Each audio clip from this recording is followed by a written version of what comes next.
Hi guys, good morning. A blessed Thursday morning. Once again, it's nag-snow na naman. Kala nga natin spring na pero eto na naman, snowy day. Yan. Yan yung sister ko na nagsushovel. Yan. Parang until afternoon tong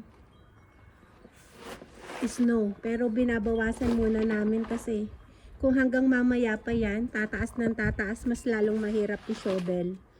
Kaya ayan. My sister is helping me na mag-shovel ng driveway namin. Yan.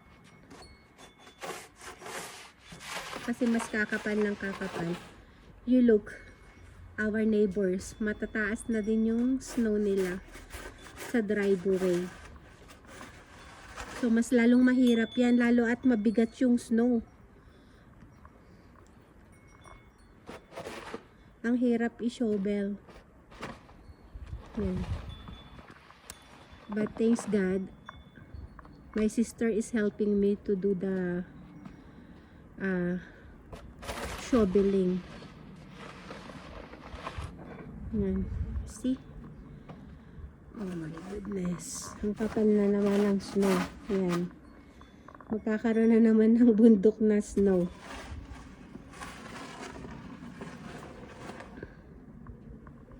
Yan.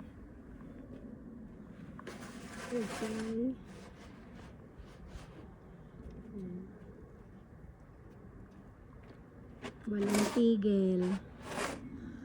Ang patak ng snow. Did you see that? Ayan.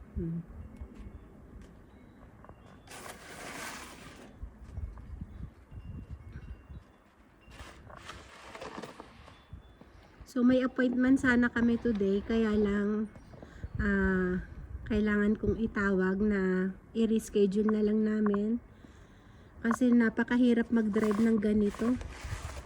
Nakakatakot mag-drive actually. So slippery. So tinawagan ko na lang to inform na reschedule ko yung appointment ko.